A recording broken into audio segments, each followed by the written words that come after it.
Georgia-Alabama Sports Live will be on the road May 15 as we do our show live from Glenn Smith Chevrolet GMC. Join Richard Holdridge and myself as we talk about the amazing finish to our high school baseball teams in the area, NBA playoffs, the Columbus Lions, Atlanta Braves, and so much more with our special guests. Be sure to come out and watch us live May 15 at 5 p.m. Eastern, 4 p.m. Central at Glenn Smith Chevrolet GMC, and get ready to smile.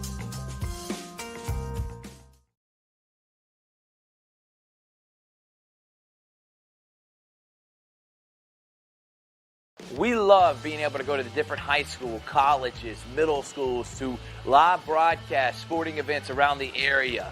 Georgia-Alabama Sports Live appreciates all the fan support, but without a presenting sponsor like Glenn Smith Chevrolet and GMC in Opelika, none of this would be possible. So we want to say thank you so much. Go to glennsmith.com. That is right, glennsmith.com. See all the inventory and see why people always say, get ready to smile.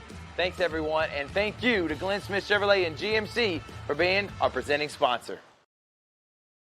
Make your way to Glenn Smith Chevrolet. Choose America's #1 compact SUV, the Chevy Equinox. Discounted up to $6,500 off. Chevy's full-size pickup truck, the powerful Chevy Silverado, is up to $12,000 off. And big Chevy Silverado 2500 HDs are discounted up to $6,000 off. Plus, enjoy no payments until fall. Make your way to Glenn Smith Chevrolet in Opelika. Get ready to smile.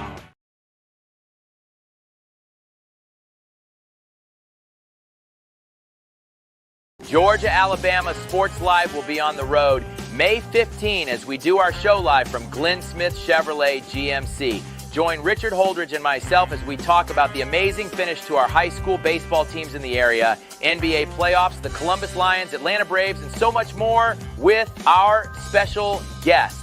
Be sure to come out and watch us live May 15 at 5 p.m. Eastern, 4 p.m. Central at Glenn Smith Chevrolet GMC, and get ready to smile.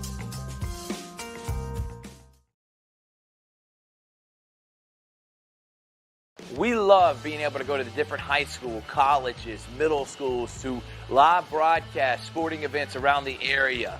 Georgia-Alabama Sports Live appreciates all the fan support, but without a presenting sponsor like Glenn Smith Chevrolet and GMC in Opelika, none of this would be possible. So we want to say thank you so much. Go to glennsmith.com. That is right, glennsmith.com. See all the inventory and see why people always say, get ready to smile. Thanks, everyone, and thank you to Glenn Smith Chevrolet and GMC for being our presenting sponsor. Make your way to Glenn Smith Chevrolet. Choose America's #1 compact SUV, the Chevy Equinox. Discounted up to $6,500 off. Chevy's full-size pickup truck, the powerful Chevy Silverado, is up to $12,000 off. And big Chevy Silverado 2500 HDs are discounted up to $6,000 off. Plus, enjoy no payments until fall. Make your way to Glenn Smith Chevrolet in Opelika. Get ready to smile.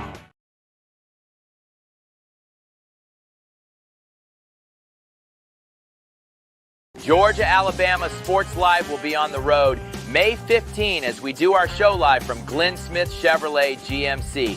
Join Richard Holdridge and myself as we talk about the amazing finish to our high school baseball teams in the area, NBA playoffs, the Columbus Lions, Atlanta Braves, and so much more with our special guests. Be sure to come out and watch us live May 15 at 5 p.m. Eastern, 4 p.m. Central at Glenn Smith Chevrolet GMC, and get ready to smile. We love being able to go to the different high school, colleges, middle schools to live broadcast sporting events around the area. Georgia-Alabama Sports Live appreciates all the fan support, but without a presenting sponsor like Glenn Smith Chevrolet and GMC in Opelika, none of this would be possible. So we want to say thank you so much. Go to glennsmith.com. That is right, glennsmith.com. See all the inventory and see why people always say, get ready to smile. Thanks, everyone, and thank you to Glenn Smith Chevrolet and GMC for being our presenting sponsor. Make your way to Glenn Smith Chevrolet. Choose America's #1 compact SUV, the Chevy Equinox. Discounted up to $6,500 off. Chevy's full-size pickup truck, the powerful Chevy Silverado, is up to $12,000 off. And big Chevy Silverado 2500 HDs are discounted up to $6,000 off. Plus, enjoy no payments until fall. Make your way to Glenn Smith Chevrolet in Opelika. Get ready to smile.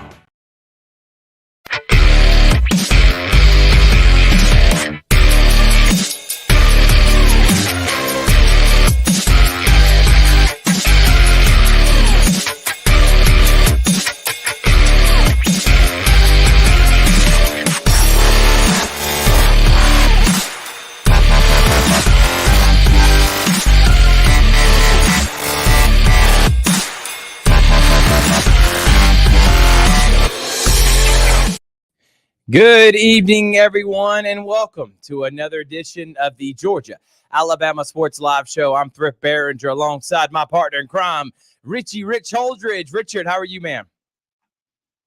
You're on mute, Richard. You're on mute, but you're good. You're going to come back in stronger than ever right here as you unmute yourself.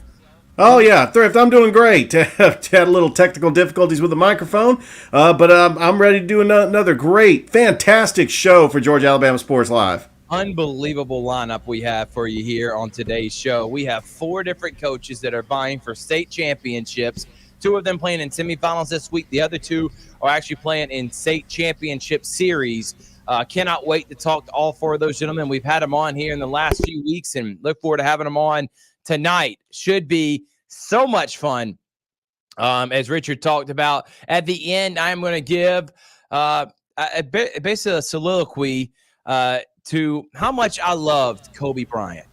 And the reason I bring him up, because he's, everyone has that athlete at some point in their career growing up as a prospect, someone that goes on to the next level. You look up to someone, you're like, dang, I wish I could play like him. Now, obviously my game didn't mirror Kobe Bryant, but the work ethic, the competitive nature, the fire, the always wanting to win, that always mattered to me, just like it did with Kobe. And there's a guy in the NBA right now that reminds me a lot of what they used to call Froby back in the day when he was number 8 in purple and gold. And that is Ant-Man. And I'll have that coming up later on. But as Richard put into the description, incredible lineup today. I want to first start off by saying we are presented by Glenn Smith Chevrolet and GMC. What is it saying, Richard? Get ready to smile. Exactly right. And then, Richard, I'm getting a little bit of a feedback every time I'm talking. I don't know why that's happening. But today's lineup, we're first going to have Coach AJ Kehoe here in just a moment, the Central head baseball coach. Looking forward to talking with him. He's got a huge game against his rival Auburn coming up tomorrow. Speaking of tomorrow, we also are going to have Tim Fanning from the Glenwood Gators as they take on their rival, Lee Scott, for the AISA State Championship.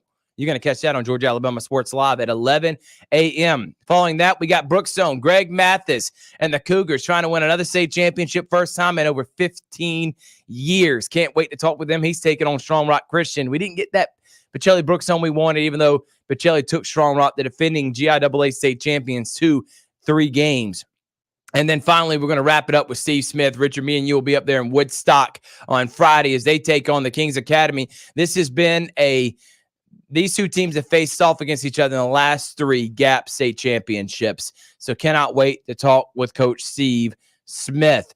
And it's going to be, like I said, a lot of fun. And without further ado, let's go ahead and get on our first guest, Richard, which we appreciate him always giving us his time. He is a busy man. It is none other than Coach AJ Kehoe of the Central Red Devils. Coach, I think your mic's mute. You may want to unmute that real quick. Oh, there we go. You got it now. I think Richard did it. All right, go ahead, Coach. How are you, man? I'm great, fellas. I'm fantastic. I appreciate y'all having me.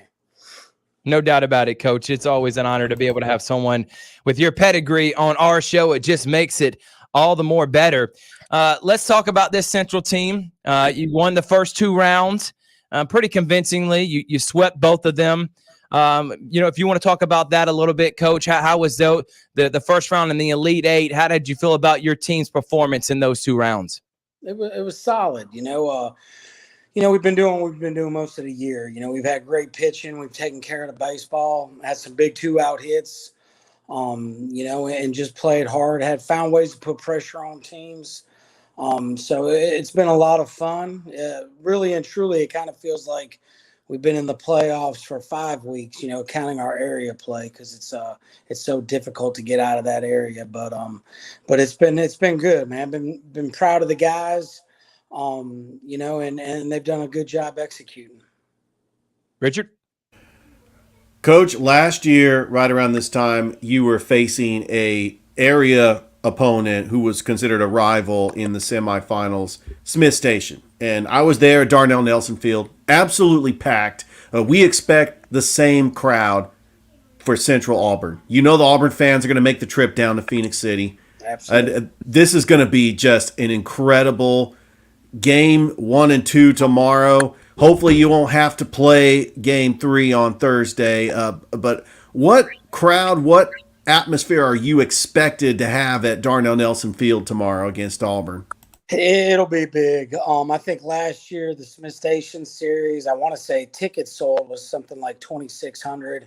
And then when we played Auburn in the semifinals in 21, it was around the same amount. So, it's going to be a fun atmosphere.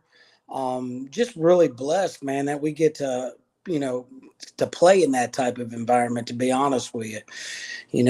Just the opportunities that this team has allowed themselves has been a lot of fun. So our kids are excited about it. And Coach, we're excited too. It's going to be huge. It may not be as big as last year, considering the fact, I don't know, Auburn fans may travel too. I can't speak on that at all, but I know Smith Station, obviously with the backyard brawl there and it being 15, 20 minutes down the road, they're going to pack the house.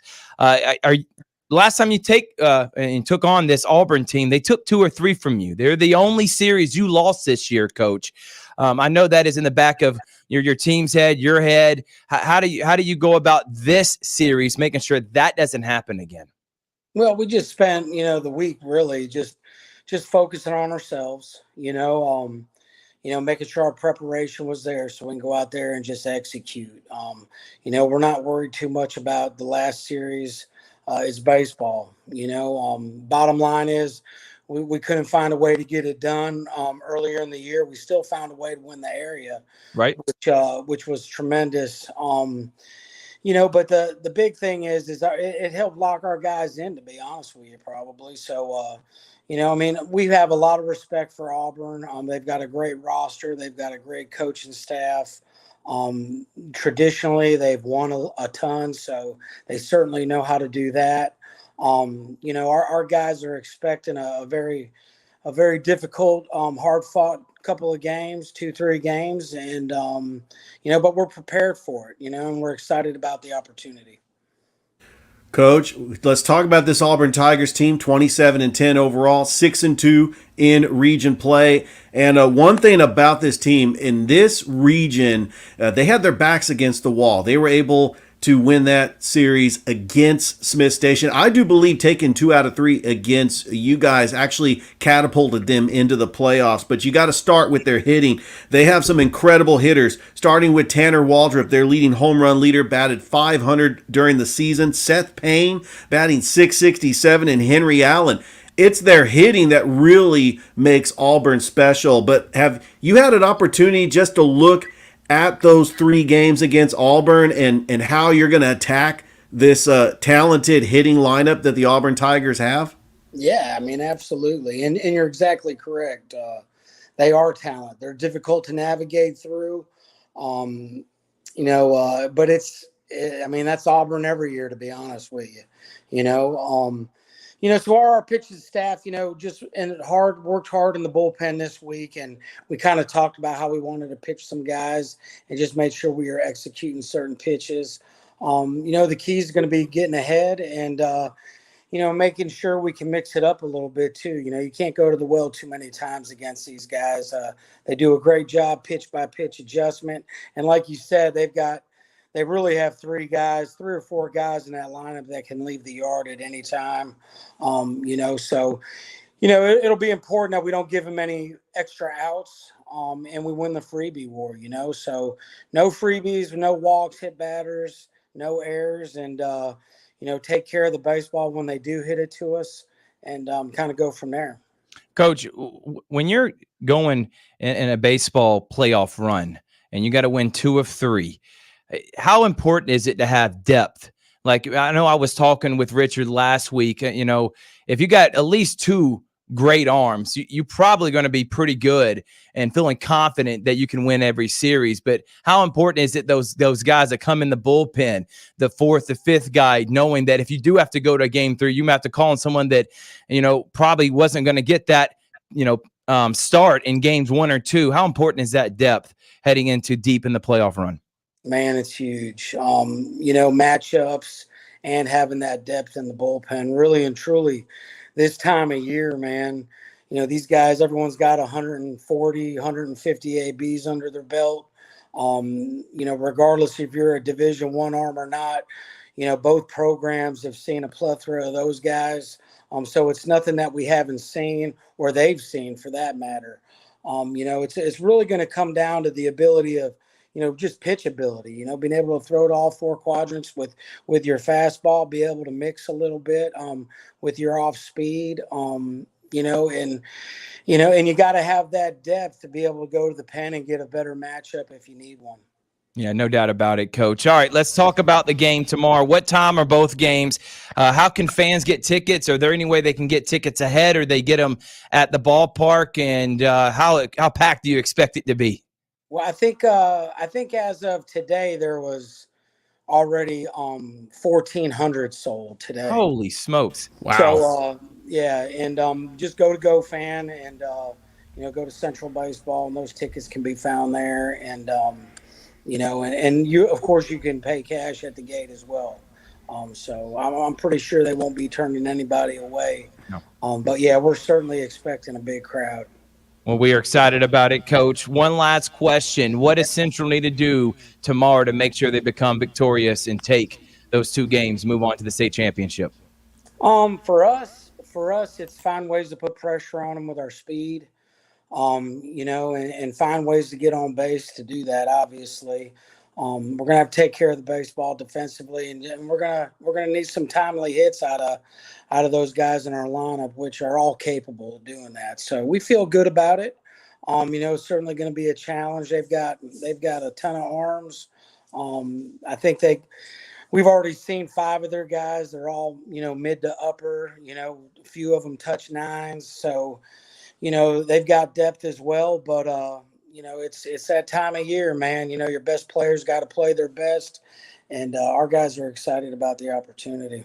It's the Central Red Devils, 38-3 on the season, ranked 6th nationally, number 1 team in the state of Alabama, but they need 4 more. Get that number, lucky number 42, Coach, and then hopefully we'll be talking to you next week as you get ready for a state championship. We're cheering you on, and good luck tomorrow. Hey, appreciate you guys. Thank you. Yes, good sir. luck, Coach. That is Coach A.J. Kehoe of the Central Red Devils. We are cheering them on, and hopefully we're going to get back in time, Richard, at least get there for game 2 tomorrow. All right, from one great coach to the next, Richard, let's go ahead and move on from Coach Kehoe and bring on the next guy. Man, he was my coach back in the day. It really is surreal that I'm sitting there having conversations with him. I remember going in his office and talking to him when I was in high school, trying to figure out what I was going to do with my life and going to the next level. It is Coach Tim Fanning, who's in his bajillionth state championship series, it seems like. Coach, how you doing, man? I'm doing great, man. Sorry, I was coming in on 2 wheels, and of course, when I get in here, internet's not working, of course, but you know how that goes. So I'm not the most technologically savvy guy, but I'm glad to be on with you guys, and hopefully this is the last time this year. Right. No, probably one more time, Coach, because if you win the state championship, we're going to want to have you on one more time. So hopefully one more. But, Coach, let's talk about this upcoming series. Well, first we'll talk about last week. You take care of business against Macon East. Richard said this was an excellent coaching strategy, and I completely agree with him. You decided to throw McCrane and Mason McCrane in game one instead of your ace, Tyler Sykes. What was the thought process in doing something like that set you up really with house money heading into game two? Well, traditionally over the years, I've pitched that way quite a few times, but I mean, I consider them 1A and 1B, to be honest. I mean, neither one of them been hit all year, consistently. Tyler's been a little more consistent, strikeout to walk ratio, that kind of stuff. But I mean, Mason stuff, especially after his first couple starts when he got back from basketball and really got into shape. So really the thought process behind that one is Mason does play a position, and in these games, the second game, you're actually visitors. So you have actually less time because he's our leadoff hitter too. You know what I mean? So I just really wanted to give him all the opportunity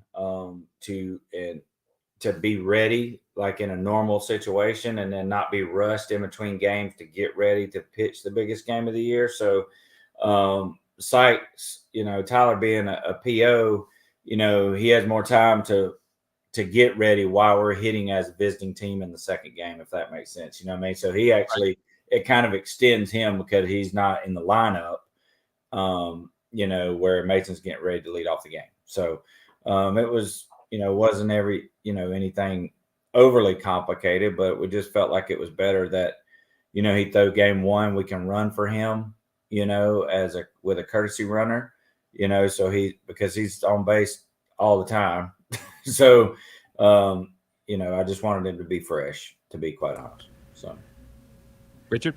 Coach, the last couple of games that we've called on Georgia Alabama Sports Live, it seems like the top of the order just likes to get on base a lot and steal bases. I'm talking Mason McCrane and Jackson Griggs.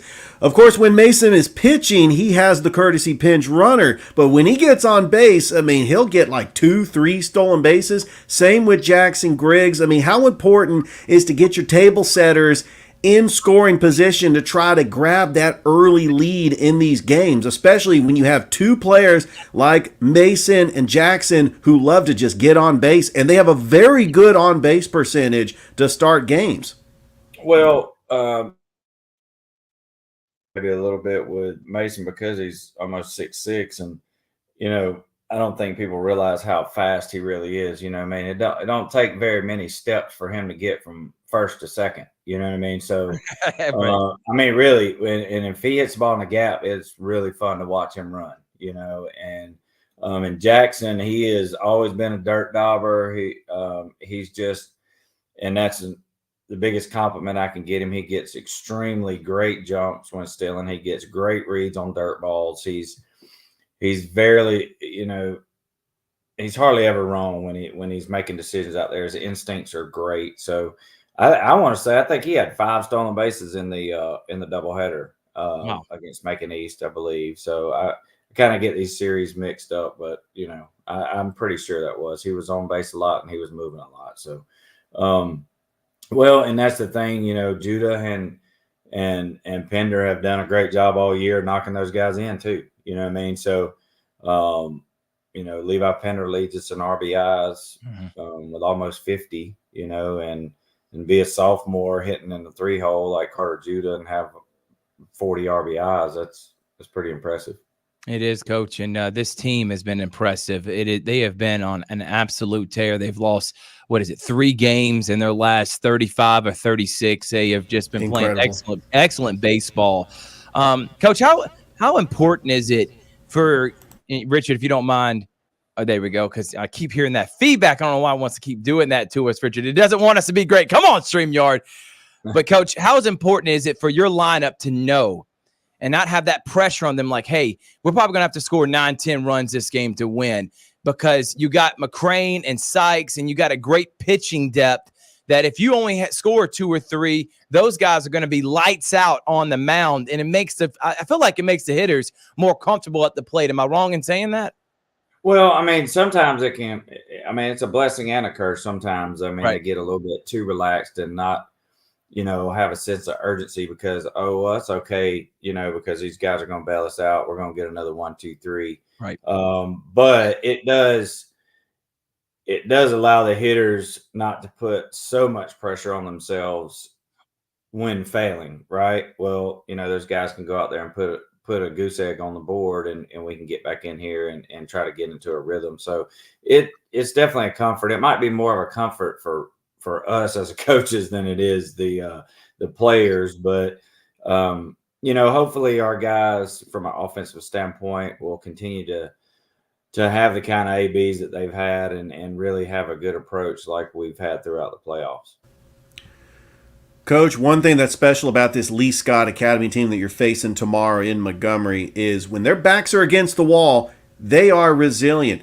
They lost that first game to Clark Prep, and they won 2 elimination games. It really starts with their pitching. Garrett West, he is one of their top pitchers with a .72 earned run average. Braden Butler, Braden Martin. I mean, they've got pitching that could match up with your pitching. What is it going to take to have your hitters stay aggressive on Lee Scott's pitching to try to manufacture runs against a Lee Scott team that they've seen you, and they in the regular season lost 2 out of 3, but it feels like they've been in this situation before. You faced them in the semifinals last season at Glenwood, and this team is very talented.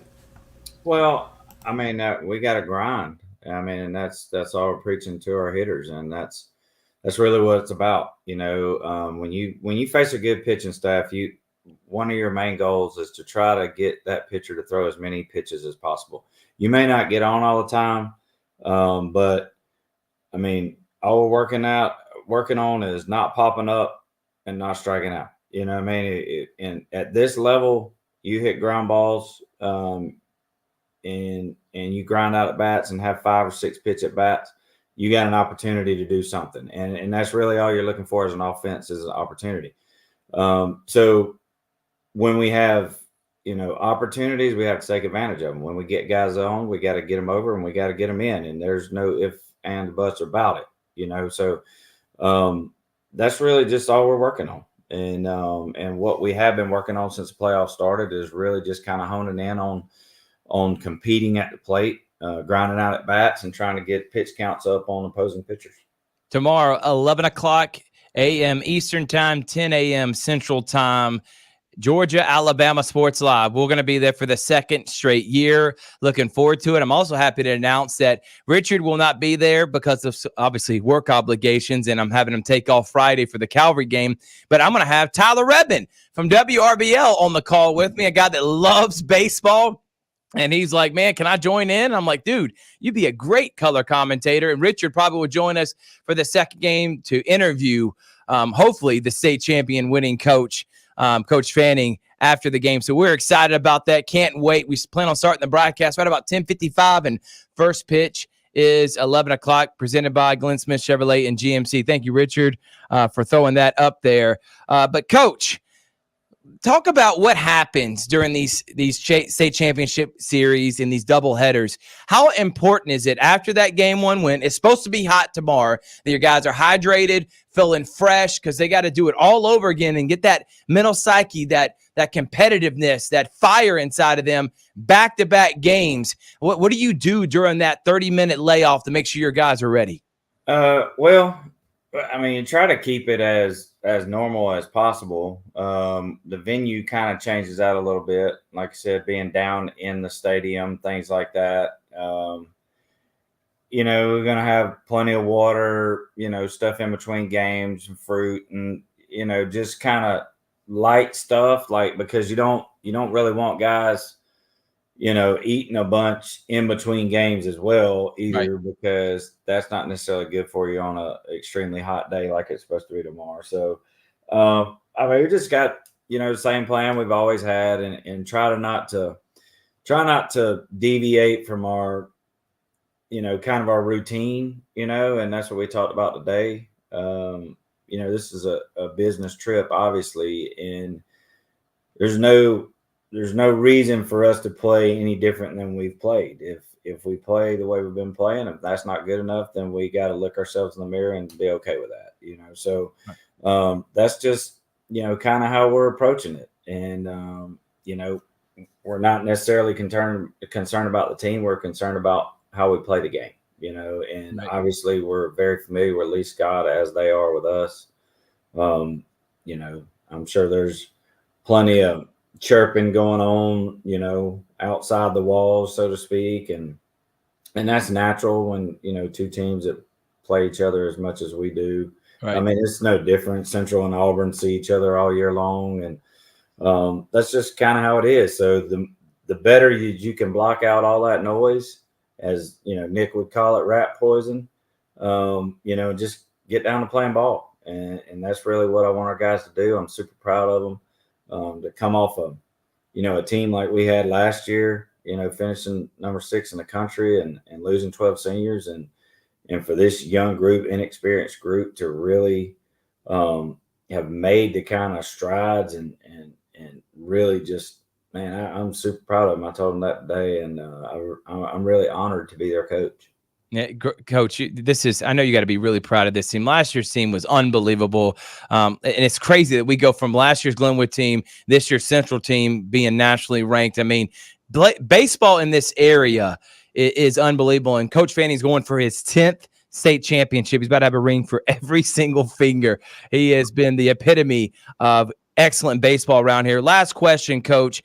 I know you keep up with guys around here, you know, your colleagues like Coach Kehoe, like Greg Mathis at Brookstone, like Steve Smith at Calvary. Are you cheering them on too, that for them to win state championships and prove that this area is the best baseball around? I mean, we are the area for baseball, and I don't care what anybody says. You know, I'll put our kids up against anybody. It's funny, we went to all Chattahoochee County meeting today, you know, where you nominate all your kids and you meet, and they choose a team and all that kind of stuff. And I was in that room and you know, they're calling out the guys. I'm like, man, I'd love to coach that team. I mean, like it is, I mean, it's who's who of college. I mean, future college baseball players in the Southeast, you know, and it's really cool to see that. And another thing is, you know, I'm rooting for these guys because I know what they sacrifice and how much they really care about their kids. And regardless if it's not our school, that has no bearing to me. You know, I know what those coaches mean individually to those young men that they coach. And absolutely, I root for them and hope that they bring home the title for sure. Well, we're going to be there tomorrow, Coach. I can't wait to see you. Looking forward to it. Probably not going to get much sleep tonight. You probably won't either. Nobody on your team. Everybody's ready for a huge title matchup. It's the rivals, Lee Scott and Glenwood on Georgia Alabama Sports Lab. Coach, get you some sleep tonight. And by the way, whenever you get a chance, I haven't asked you this yet, so it's not like I'm trying to put you on the spot, but email me the stats whenever you can, because I love to be able to promote your guys. So I appreciate you, Coach. Sure. As soon as we get off, I'll send them to you. Thank you, Coach, and I'll see you tomorrow. Thanks, Coach. Thanks, guys. That is Coach Tim Fanning. All right, Richard, let's take a break because we're on fire right now with the coaches. And by the way, Coach Kehoe said good luck to Coach Fanning. I know he's doing the same thing for Coach Kehoe. It's Georgia Alabama Sports Live on Facebook and YouTube. We appreciate all the support. Make sure to like and subscribe. Share this video. Tag us. But first, our presenting sponsors got something to say. Make your way to Glenn Smith Chevrolet. Choose America's #1 compact SUV, the Chevy Equinox. Discounted up to $6,500 off. Chevy's full-size pickup truck, the powerful Chevy Silverado, is up to $12,000 off. And big Chevy Silverado 2500 HDs are discounted up to $6,000 off. Plus, enjoy no payments until fall. Make your way to Glenn Smith Chevrolet in Opelika. Get ready to smile. Welcome back, everyone. We are going to be live coming up May the 15th, and we'll play that video here in just a moment. Chris did an excellent job making this video with a voiceover and just, oh, man, excellent editing quality. May the 15th, next Wednesday, we're going to be live from Glenn Smith Chevrolet GMC showroom 5 p.m. Eastern time, 4 p.m. Central time. It's Richard, it's Thrift, and we plan on having some special guests.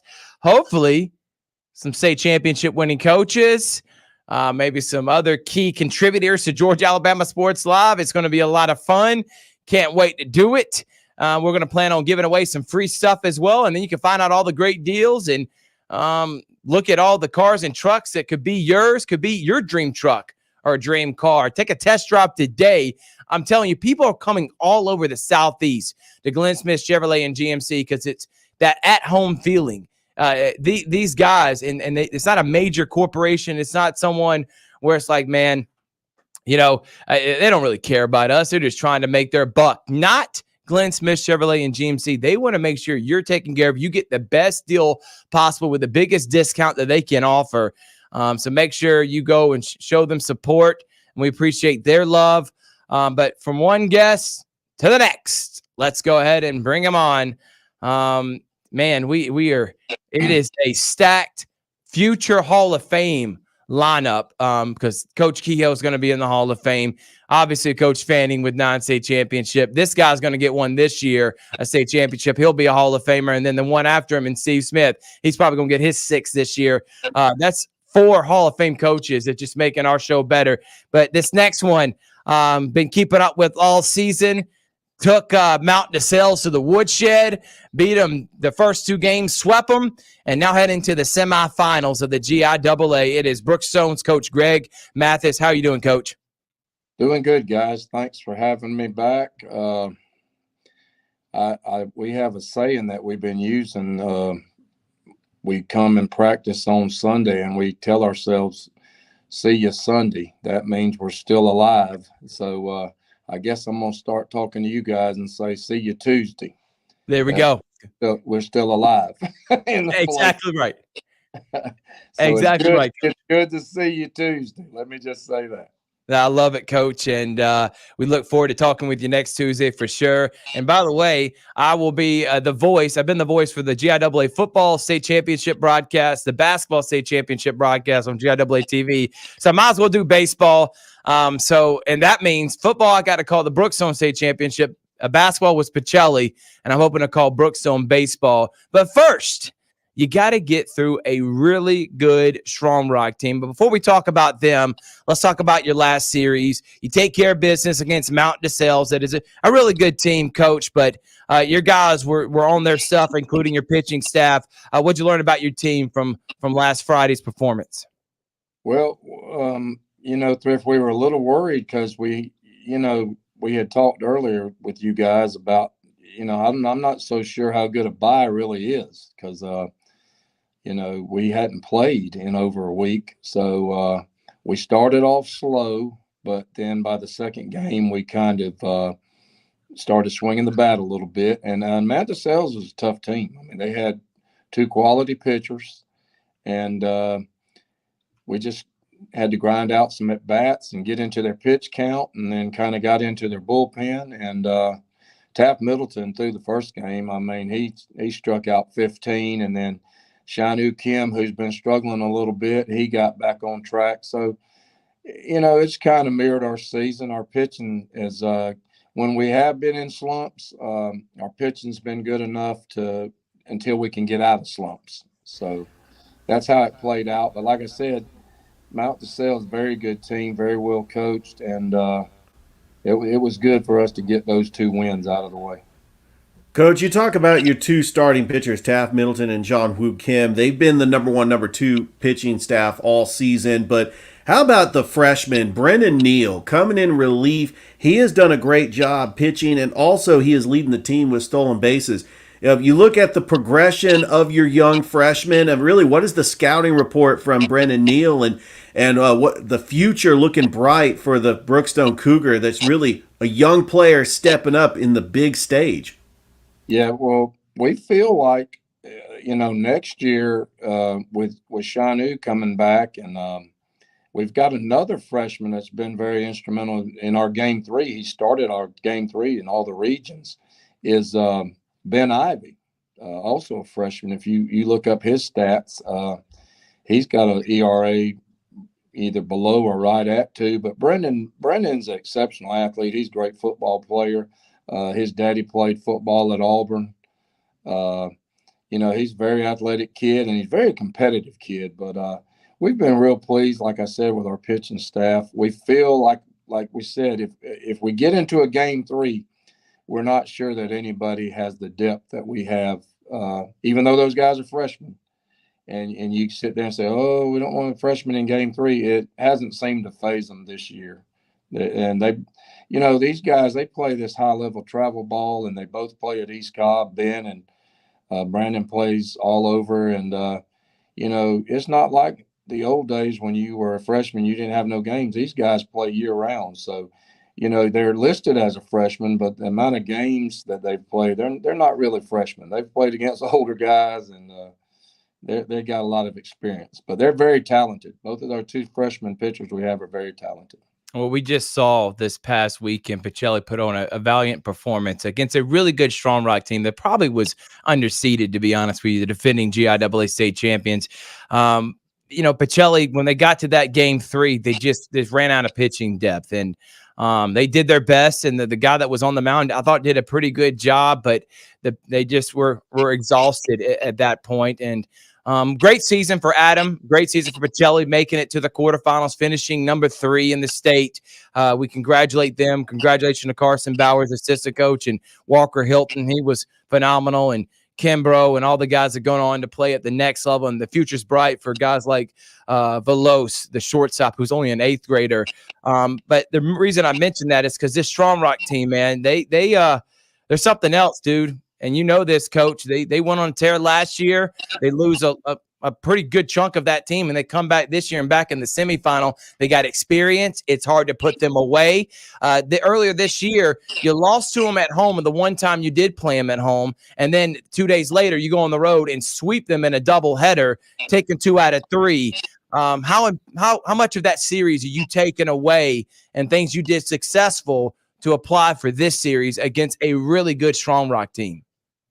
Yeah, Strong Rock. And, I saw Adam today. We were at an event over at Columbus State picking the all Chattahoochee Valley teams and congratulated him. They certainly had a great season.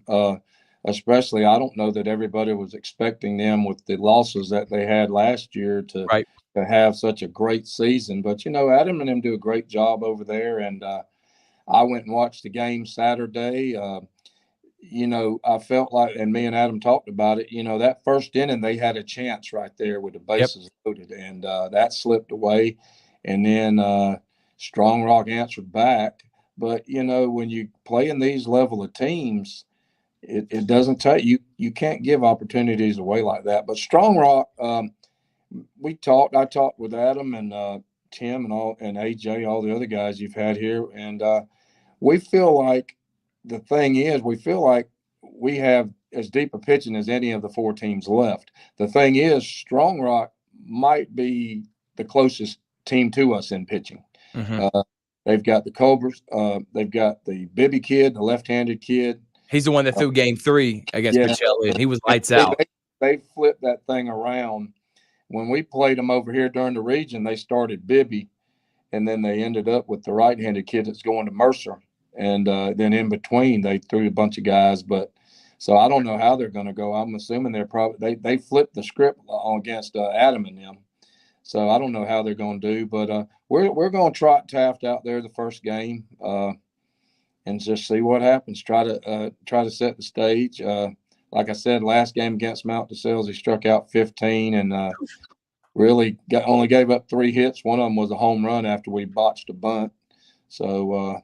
We'll take our chances. But, yeah, they're a very good team. And the thing that they're so dangerous is they did graduate a lot of good players, but they graduated pitching.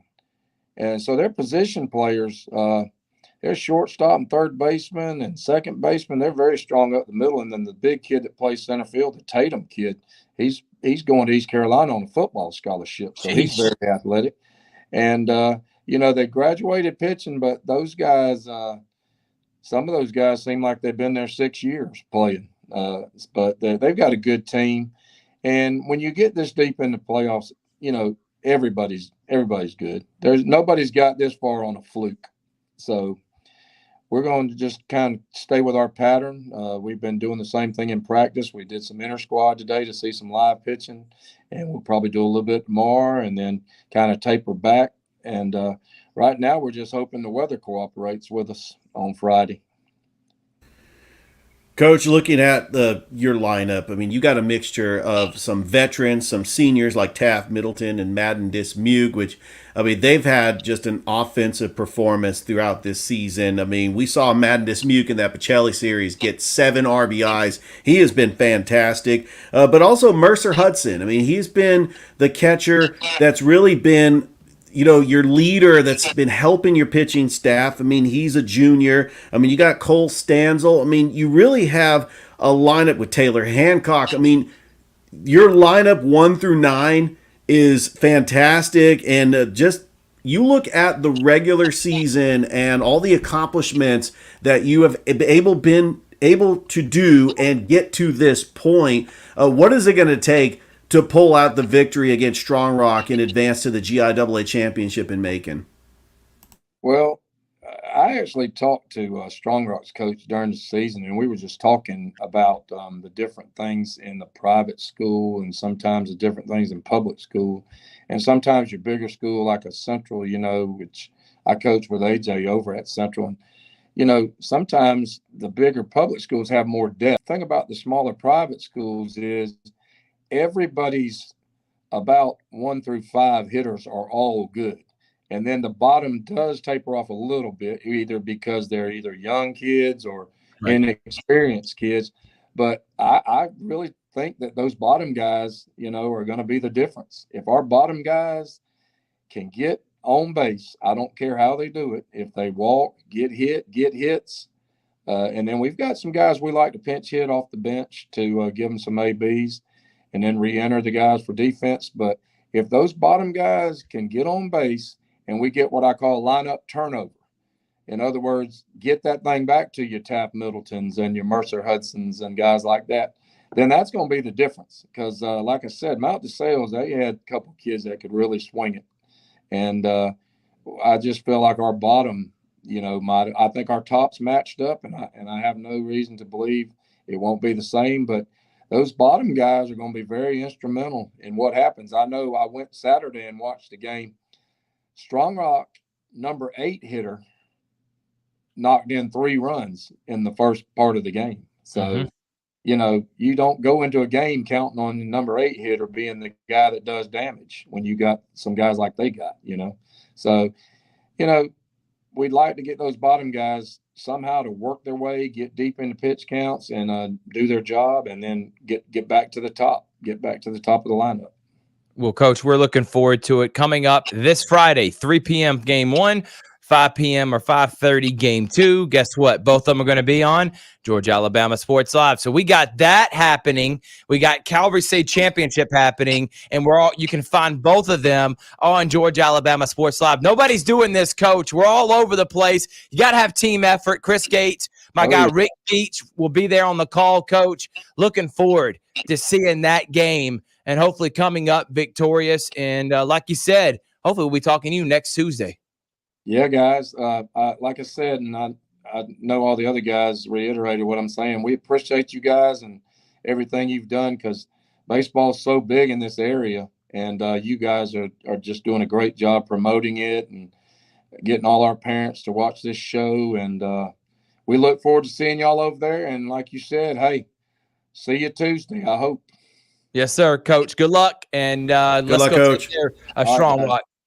All right, that is Coach. Yes, sir. That is Coach Greg Mathis of the Brookstone Cougars. Richard, let's take another break. When we come back, we got our final guest. He's trying to go for back-to-back. There you go, Richard. One more back. 6 straight state championships. It's Steve Smith from Calvary. We'll have him on next here on the Georgia Alabama Sports Live Show. Georgia Alabama Sports Live will be on the road May 15 as we do our show live from Glenn Smith Chevrolet GMC. Join Richard Holdridge and myself as we talk about the amazing finish to our high school baseball teams in the area, NBA playoffs, the Columbus Lions, Atlanta Braves, and so much more with our special guests. Be sure to come out and watch us live May 15 at 5 p.m. Eastern, 4 p.m. Central at Glenn Smith Chevrolet GMC, and get ready to smile. Hey, I emphasize the smile right there for sure. But I appreciate Chris, man. That's incredible editing, man. I love him, and I cannot wait to be there next Wednesday, May the 15th. Another guy I love is the head baseball coach and athletic director of the Calvary Christian Knights. It is none other than Coach Steve Smith. Coach, thank you so much for joining us. Absolutely. I'm just checking in on the Red Sox and Braves game right now. Right now, Red Sox have bases loaded down 2-1. So I'm trying to keep up an eye on that right now. Our resident Red Sox fan in this area, Coach Steve Smith and his wife, and they love it too, and they will talk trash. I love every minute of that. You are not afraid to show who you like, Coach. All right, let's go ahead and get into the nitty-gritty. Last week, by the way, MVP performance from Chris Gates, making it for that game 2 against Rock Springs. So I want to first start off by saying that guy has done so much for us, and man, he is an MVP. And, Coach, let's talk about that performance against Rock Springs. Game 1, 6-0, great pitcher performance. But when me and you were talking, you felt like you left some things out there on the field to be desired that you want to improve on, especially heading into a series against Kings Academy. But let's talk about that performance against Rock Springs on the road and winning the first 2 games and sweeping. What did that mean to you and your program? Yeah, I mean, we came apart away from that series just knowing we've still got some stuff that we've got to work on. A lot of the same things that we were talking about last week, trying to clean some things up. We saw some really good things. Obviously, we were able to get Bailey Thorne back out there. He threw 5 scoreless, and then Drew Seville came in relief and threw 2 scoreless after that. We really should have thrown a no-hitter in that first game, but with, I think, 1 out or 2 outs in the 7th, we had the umpire actually lost track of how many strikes there were. It should have been strike 3. So we ended up throwing a 4th one, and that guy ends up getting a base hit, and then we ended up getting the last out. So should have been a no-hitter, but, I mean, our pitching and defense in that first game were outstanding. We did a really good job.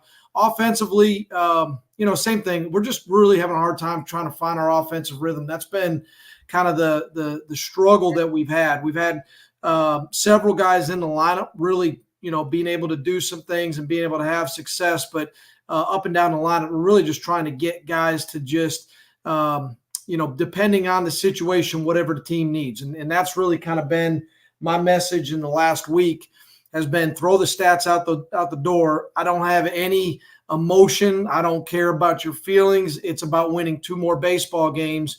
And the whole perspective and the whole mindset of the team needs to be, it's all about the team. What is needed in this moment? So that's really what our focus has been on the last 2 weeks, has really been trying to do that. The second game was a grind. I'll just be honest with you. Carson started off and looked really good. Carson Ward looked really good in that first inning. The second inning, I think he got 2 outs, and then we ended up having 7, 8, and 9 hitters end up walking. A couple close pitches, didn't get them. And then we had a couple dribblers, and before you know, we're down 3-0. We had to find a way to kind of scratch back into that game. We had a couple really big hits late, but the key performer for us in that series and really in that last game was Tommy Irving. Tommy's a junior. He's kind of been in and out. He's started a game for us, but really has been kind of a relief guy for us. Once we got down 3-0, we had second and third. With 2 outs, he came in, and then from that point on, he threw shutout baseball, struck out 11 guys. So he went 5 1/3 and really gave us what we needed just to kind of stop the bleeding. And then he also had a 2 RBI single, and then actually had the sac fly to drive in the 4th run to win it for us. So he's been going through. He's had some injuries this season. We've talked about some of the injuries this season. He's one of them. He's been our 4-hole hitter, and was out of the lineup for several weeks. And, so it was good to get him back. And really, I don't think we win that second game without the performance that he had. So for us, it really is pitching and defense. We've got to make sure that we continue to throw strikes, take care of the baseball, and then offensively, just being able to grind through at-bats and do jobs as are needed. Coach, You're playing the Keens Academy for, I believe, the third time in a row, right, Coach? Or is it four? It's been at least three. Yep. 3 in a row. This is a rematch of the championship that we had last year. It's going to be at the Keens Academy. It's actually going to be at Milton High School, as the Keens Academy has had a very incredible regular season record. But I was looking at their schedule. 25-2. You could say that because of their win-loss record, they were awarded the overall number 1 seed.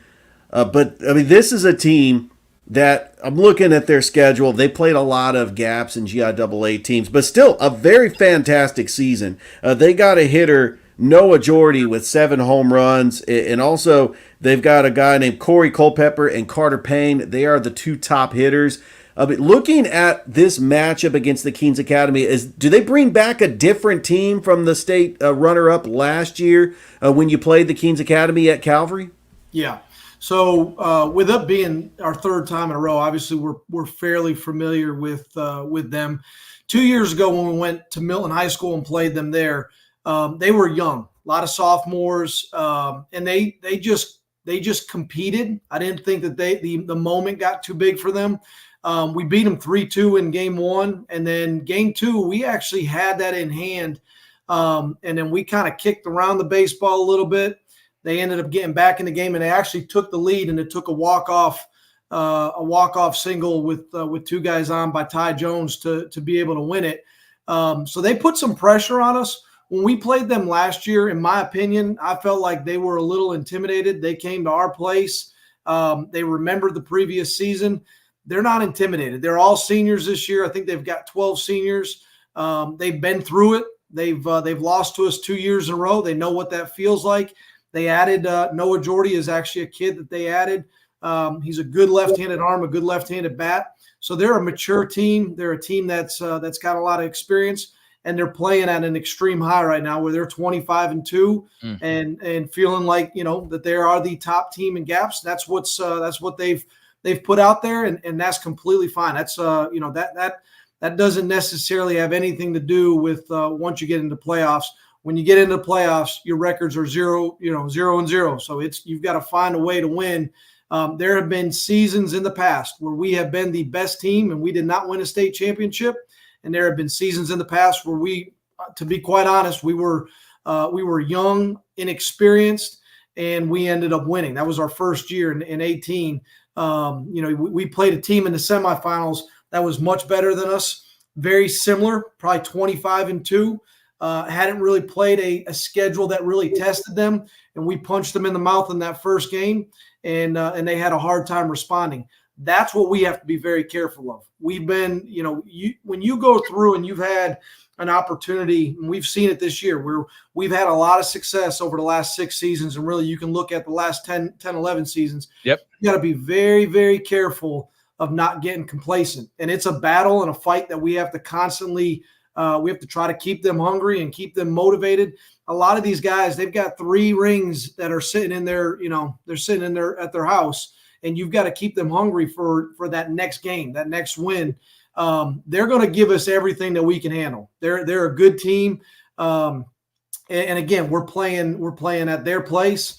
It's going to come down to who takes care of the baseball, who throws strikes, and who has competitive at-bats up and down the lineup.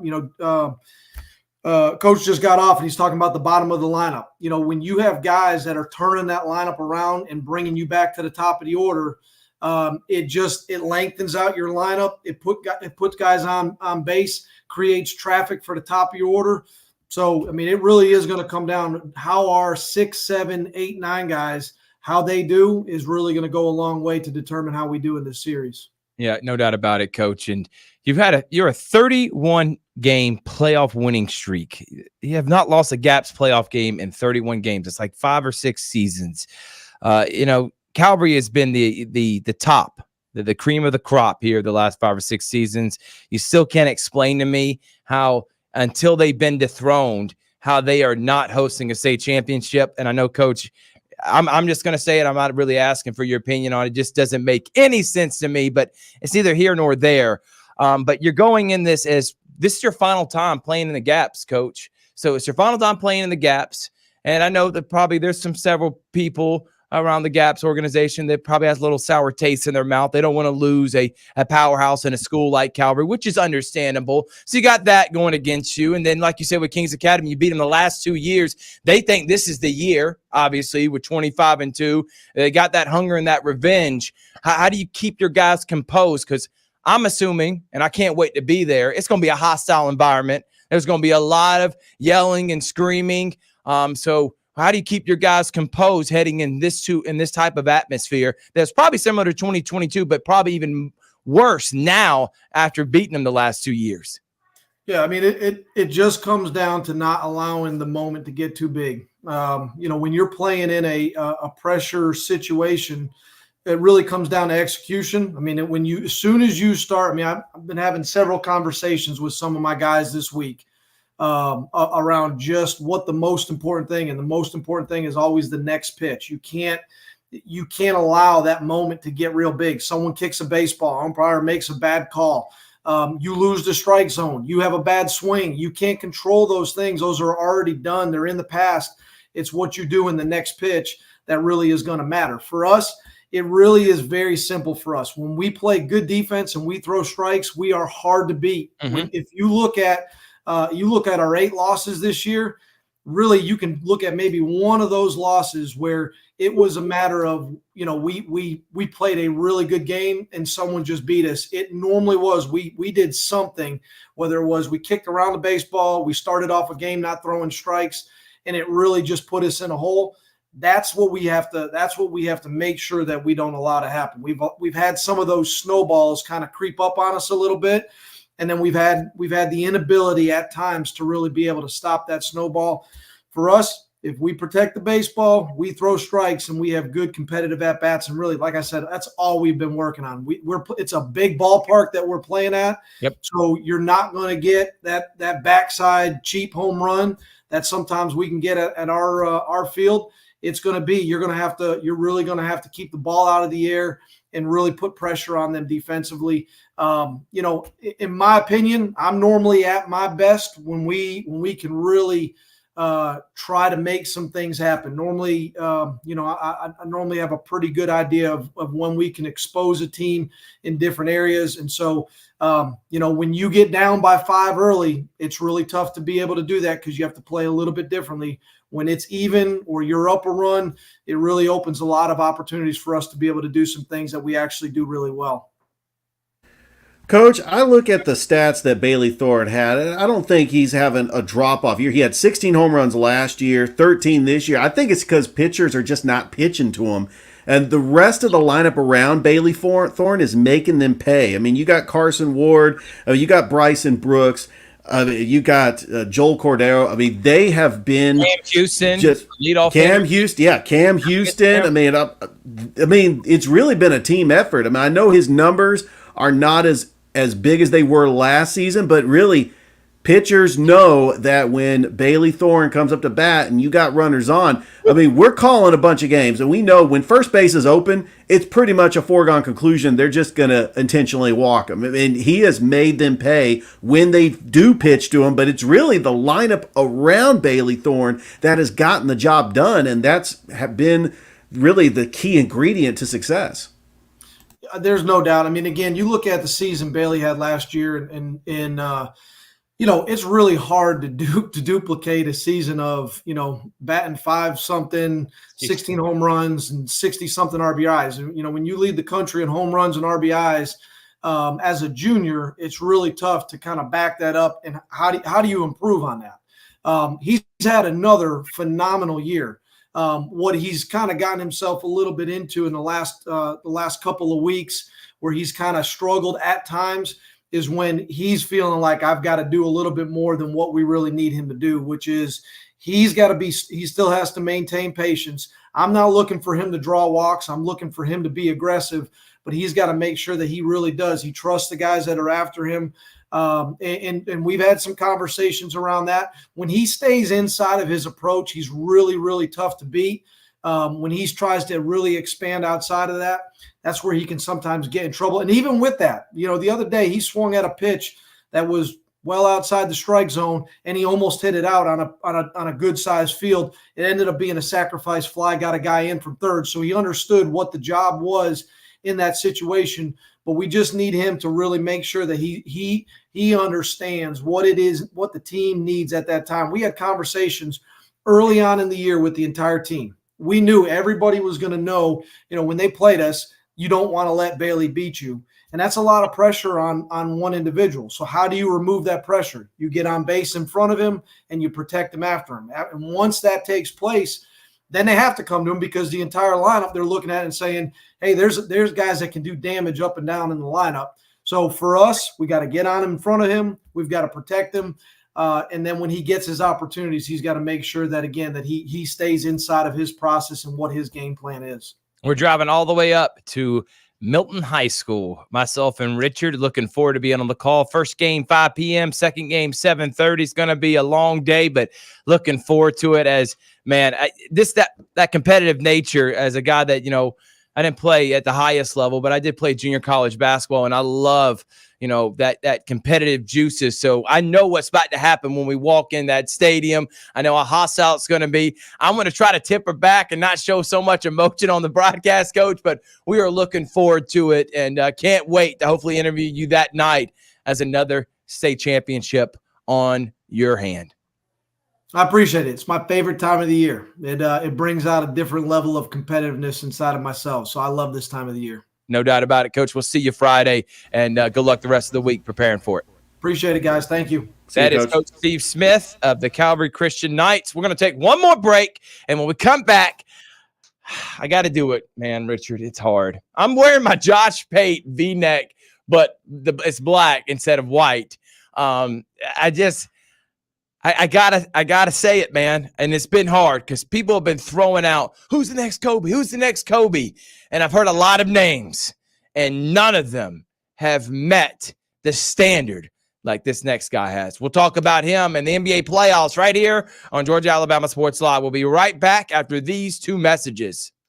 Georgia Alabama Sports Live will be on the road May 15 as we do our show live from Glenn Smith Chevrolet GMC. Join Richard Holdridge and myself as we talk about the amazing finish to our high school baseball teams in the area, NBA playoffs, the Columbus Lions, Atlanta Braves, and so much more with our special guests.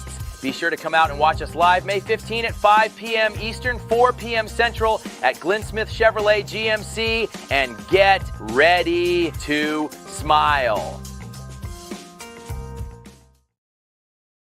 Make your way to Glenn Smith Chevrolet. Choose America's #1 compact SUV, the Chevy Equinox. Discounted up to $6,500 off. Chevy's full-size pickup truck, the powerful Chevy Silverado, is up to $12,000 off. And big Chevy Silverado 2500 HDs are discounted up to $6,000 off. Plus, enjoy no payments until fall. Make your way to Glenn Smith Chevrolet in Opelika. Get ready to smile.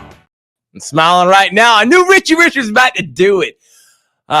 It's the Georgia Alabama Sports Live show right here on Georgia Alabama Sports Live Facebook page and YouTube channel. By the way, we were live yesterday, thanks to Chris, and I was there too, for the press conference of the new Pacelli athletic director and head basketball coach, Calvin C.J. Thomas. And looking forward to having him on Georgia Alabama Sports Live. It was an excellent interview. If you missed it, we were live for the press conference. You can catch the video right here on Georgia Alabama Sports Live, or you can hear the interview with him, which was just like going into his background and talking with him and Corey Black on Sports Visions that we did yesterday on 92.1 Smooth R&B and the Sports Visions Facebook page. So there's both those ways, and I would listen to the Sports Vision interview. We got more in depth, and it's a lot of fun being able to talk with him, and we're looking forward to having him on here in the next couple of days, probably next week. But Richard, I got to do it. Every time a great player retires, you're trying to find the next Jordan, the next Barry Bonds, the next Tom Brady, the next Aaron Rodgers. Who's the next Peyton Manning? Who's the next Cam Newton? Who's going to be the next Heisman? Who's the next great basketball player? Who's the next LeBron? Remember that? Ben Simmons, Andrew Wiggins. And usually those comparisons and putting expectations on these kids, they usually don't pan out. LeBron is one of the very few that you had expectations so high through the roof that he even exceeded those expectations. It's been phenomenal seeing what his career has turned into. But my favorite athlete of all time is Kobe Bryant. I remember back in 2016 at the Columbus State radio station, Richard, I wrote a whole poem and soliloquy talking about my favorite athlete retiring, what it meant to me. Watching his work ethic, what Mamba mentality. I didn't think of it as a corny phrase. I really thought of it as something that I applied to everything in life, that I want to dominate everything I do in life. I want to have the same work ethic in everything I do in life. And that was Kobe. Just attention to detail and the ability to grasp, crucial and pressure situations and want to be that guy in those situations. Sometimes, Richard, people that they either fade to the back or they're the person leading the charge. It's usually not really in between when it comes to that. And that's why I love Kobe and what he meant to me as someone growing up, watching him and applying it and having a work ethic like him, that if I wanted to be great, I had to put in the effort into my craft. And there's not been many athletes, maybe I think none in the history of sports, that had the work ethic and the drive and the competitive psycho-ness of Kobe Bryant. And everyone talks about it. Heck, even Michael Jordan, and he had an excellent work ethic. He said he couldn't compare to what Kobe did and his ability to want to be great. And so when Kobe retired, Richard, they said Devin Booker. That was going to be the next Kobe Bryant. What about Bradley Beal? He's athletic. Don't get me started on O.J. Mayo. Remember, he was the greatest thing since sliced bread. Any other names, Richard, I'm leaving off? Well, I mean, Michael Finley, they said that he was going to be the next Michael Jordan. How about Harold Miner, who was nicknamed Baby Jordan? But recently, I mean, we talk about there are some players that kind of have the same mentality. But like Andrew Wiggins, great offensive player. Kevin Durant, great offensive player. But they just don't have that mentality to win at all costs, to just put everything out on the court. And that's what Kobe did. And that's why he was so great. And he had 5 rings. I mean, he won 3 with Shaq. He won 2 with Pau Gasol. And, it was fitting. He scored 60 points in his final career game back in 2016. And the mic drop, Mamba out. I mean, that was incredible. I love Kobe. I really do. And what he means to me. Richard, if you don't mind muting, because I don't know why to keep wanting to do that feedback. It just never done that. And I know you got your headphones in. I don't know why it didn't do that last time. But when I see this kid that's playing for the Timberwolves, who, I'm going to be honest with you, I know got a lot of hype heading into the University of Georgia, but I just didn't see it. I didn't see that it quality with him. I've seen a lot of athletic guys with irrational confidence and doesn't pan out. And don't get me, don't misquote me on this. I mean, I know Kobe was very irrational and a horrible teammate to grow, and he struggled with socialization. I know all that about him. But it was the drive, the want to be the greatest and what it took to be that athlete. I see that with Anthony Edwards, man. And I do not say this lightly, because I don't want to compare anyone to Kobe Bean Bryant. I do not. But what I'm seeing from Anthony Edwards, and it's not the athleticism, it's not the two-way defense, because remember, Kobe was a 12-time All-NBA defensive player. No one's done that and had close to 30,000 points. So the greatest two-way player of all time, in my opinion, is Kobe Bryant, because the scoring on top of being the all-defense and wanting to lock down any and everyone. He would take on LeBron. He'd take on Jordan. He didn't care. He wanted the best matchup, that assignment for him. So does Anthony Edwards. And the fadeaways are the one that really get me. That's when I just watched these past 2 games against the Nuggets. I don't care about the Suns. They're an afterthought. They're trash. They're not a good basketball team. They quit. That's epitome of Kevin Durant. Bradley Beal, are you kidding me? And Devin Booker, he hit that comparison and putting him in Mamba mentality greatness went out the door when they got smashed by 50 against Luka Doncic 2 years ago in the semifinals. You remember that with the Suns had a 65-win season and then 40 at home? Please. Don't ever say Devin Booker's name ever in the same breath as Kobe Bryant. But Anthony Edwards, Richard, the turnaround fadeaways, it is eerily similar. Letting the game come to him, taking on that assignment against Jamal Murray, the leadership, the ability to grasp the moment. He put up 40 against Denver. He put up 27 this past game yesterday. They won by 26 without Rudy Gobert. This guy is the next coming. And I'm not saying his career is going to be 5 championships and he's going to be as great as Kobe was. I'm not saying that at all. But if you want to do comparisons and you're that type of person, you got to find who that next great guy is. We're looking at him. They're up 2-0 against Denver. I think Denver's done. They just don't have the depth. If they had Bruce Brown and Jeff Green from last year's team that helped them win a championship, especially Bruce Brown, I think this series would be different. But it's the athleticism. The Timberwolves are 6-0 in this playoffs. They've won every game by double digits almost. And defensively, they're just way better than everybody else. I think this team is on the verge of winning a championship this year. And that's crazy because the Timberwolves are a bit a team that's had one time they've made it past the first round. That was 2004. And they made it to the conference finals with Kevin Garnett and lost in 6 to the Lakers. I think if this team gets by the Nuggets, they're better than both the Thunder and the Mavericks.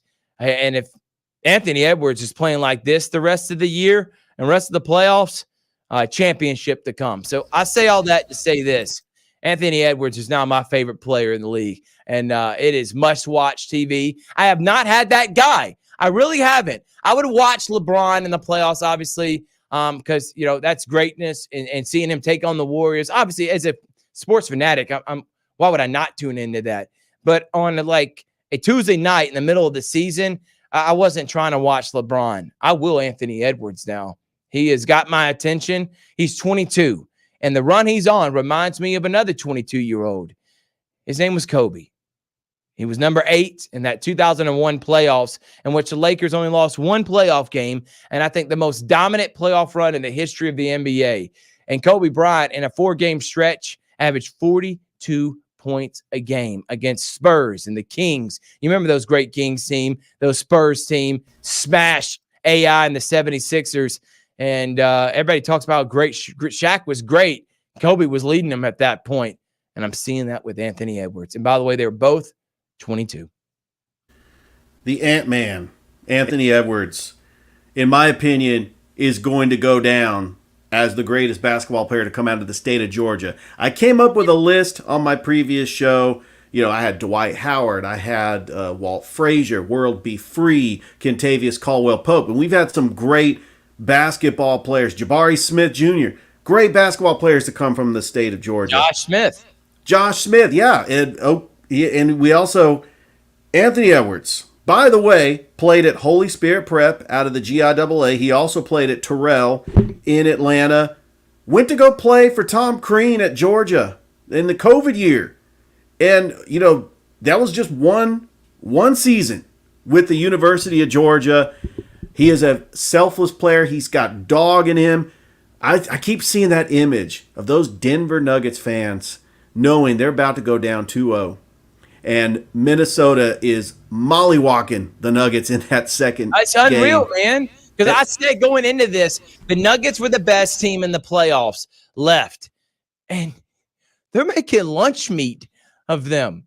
I mean, just it's scary because Anthony Edwards is great, but then you can throw Jaden McDaniels, Mike Conley, Nas Reed. I mean, I'm talking about just the guards, all at Jamal Murray. And right now, Jamal Murray is the only playmaker they got at the wing guard position. Aaron Gordon's great, but he's giving you 20, but you need more than just Aaron Gordon. Kentavious Caldwell Pope, I love him, but he cannot hold Anthony Edwards. I mean, it's just a mismatch. And then you got Jokic, who honestly looks fatigued. This is the first time Jokic has looked mortal because for one, they got no depth behind him, so he's having to play the whole game. That's the Nuggets' fault. DeAndre Jordan, you're going to have to start playing him, which he can't do nothing for you. And you throw Naz Reid, Gobert, and Karl Anthony Towns. Heck, even McDaniels will get in on him and full court press him. He's tired. And after last year's playoff run, they just run into what I think, and everybody wants to say this OKC team reminds of that OKC team back in the day. This Minnesota team reminds me of that OKC team a lot, and they are head of the curve here. They're passing the torch, man. And that torch has been given to Anthony Edwards. Nowhere in my wildest dream did I think the Denver Nuggets were going to get swept, but it looks like they are. And we're probably going to get a Minnesota-Boston series.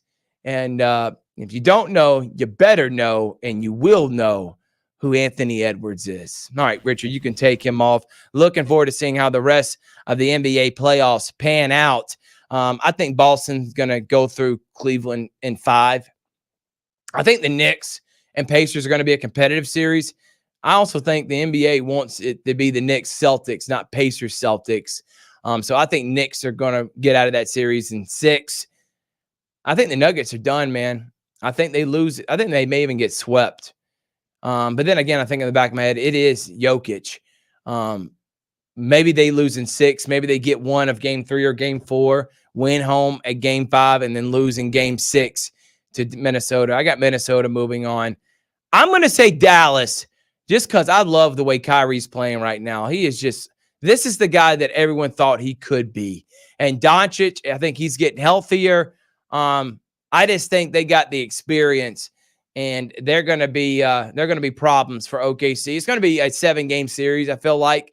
But I'm going to go Dallas, Minnesota, Boston, New York, Boston, Minnesota, NBA Finals. Boston, many people thought would happen. Even without Porzingis, I think they get past everyone left in the East. But if they don't have Porzingis against Minnesota, good luck. Because they need the depth and they need the size to handle Naz Reid, Gobert, and Karl Anthony Towns. It really is mind-boggling, man. I thought it was mind-boggling back in 2015 when the Warriors won a championship because I was like, man, that's like the Detroit Tigers during my era. They were terrible in the early 2000s. I mean, they had one of the worst seasons in MLB history, and a few years later, they made it to the World Series. That was like, man, this is out of nowhere. This team just is trash. I mean, the Chicago Cubs, obviously, a few years ago, these teams that like, you never expected to happen, but if it finally does, Minnesota is now in that plateau. And I want to tell you another reason why they're winning, because they made A-Rod the biggest chump there is not own the organization. How funny is it that he doesn't get to go to the games? His ownership group didn't get to buy the Timberwolves, and now Glenn Taylor gets to ride out with Minnesota. He just can't get it right, man. And I think they avoided something great. But who do you got the rest of the playoffs? Is it Minnesota, Boston for you? Oh, yeah. And the Minnesota Timberwolves are going to win the NBA title. No, I'm going out on a hot take. I think they are the team of destiny. Anthony Edwards is going to get that ring. And this is very fitting for the Minnesota fan base. That this franchise has been around since 1989. Columbus's own Sam Mitchell played for Minnesota twice. He helped mentor Kevin Garnett. I remember seeing all those Kevin Garnett teams that couldn't get out of the first round. Then they had Sam Cassell, Latrell Sprewell, Michael Olowokandi. They get to the Western Conference Finals in 2004 and lose to that dream team of the Lakers with Karl Malone, Gary Payton, Shaq, and Kobe. But now you look at some of the draft picks they whiffed on.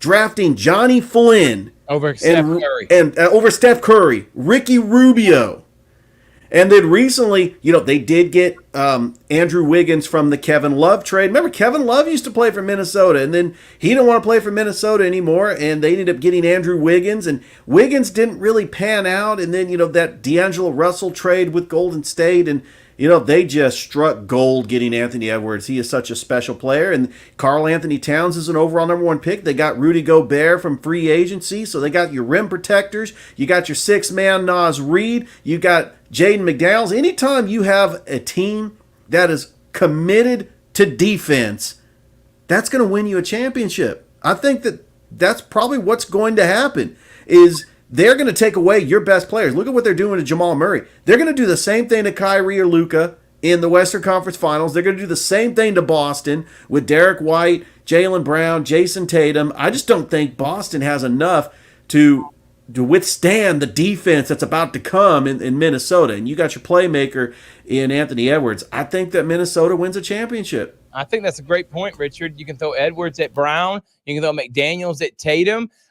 Derek White had 25 tonight, by the way. Brown had 32. And Tatum, he's been struggling in the playoffs. He had 18 and 11, was 7 of 19, 0 of 5 from 3.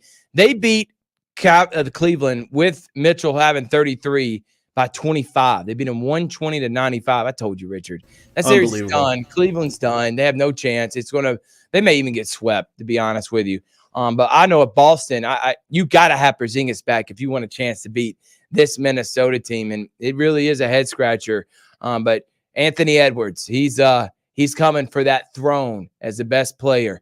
And honestly, I think he's the type that once he gets it, he won't relinquish it for a long time. And right now, this playoffs is about the Ant-Man, as my guy DJ Jones says, and just commented. We want to say thank you so much, everybody that is tuned in tonight. Thank you to our guests that we had Central head baseball coach AJ Kehoe on. We had Coach Tim Fanning of the Glenwood Gators. Both of them have series tomorrow. Glenwood State Championship, 11 o'clock a.m. right here on Georgia Alabama Sports Live. Central plays Auburn. You can go to Central and watch that game there. And I think that's on the NFHS network. Then we had on Greg Mathis. His Brookstone Cougars will be live on Georgia Alabama Sports Live Friday, 3 and 5 p.m. That semifinal against Strong Rock to go to the state championship. Central plays in a semifinal against Auburn on Wednesday to go to the state championship. And Glenwood and Calvary, Coach Steve Smith, we had him on. They both they both play in state championship games this week. So we thank them for coming on. By the way, the roast of Tom Brady is 3 hours. I tried to watch it last night. I fell asleep because it's long. But I watched it. It's having a lot of great reviews. What did you give it, Richard? Oh, absolute home run. Look, I understand it. If you're not into the whole, mature audience and the raunchiness, it's not for kids. Definitely, it's for mature audiences only. But it's funny. They went below the belt. Giselle, there was Aaron Hernandez, no line, was there? There was no line they crossed. They definitely crossed the line, and I'm not trying to spoil it for anybody, but it's absolutely comic genius for 3 hours. I mean, Kevin Hart was funny. Nikki Glazer was funny. Jeff Ross was funny. Rob Gronkowski was funny. Drew Bledsoe, I think he stole the show. Bill Belichick. Well, he made a special appearance. I did not expect Bill Belichick to come in. Peyton Manning. You had Will Ferrell playing Ron Burgundy. I mean, it was absolutely funny. It was complete genius, and it got a lot of rave reviews. And you got to give Tom Brady credit for actually doing something like this, to be roasted like this. I mean, they're going to go below the belt. They're going to take shots at Spygate, Deflategate. I mean, there's just so much stuff. The cryptocurrency, his trainer Alex Guerrero. I mean, the gloves came off. I mean, there was no limit to what they did. They just ripped them, and it was just blow for blow. It was just an incredible roast. And I think the next athlete they are going to roast is going to be LeBron James.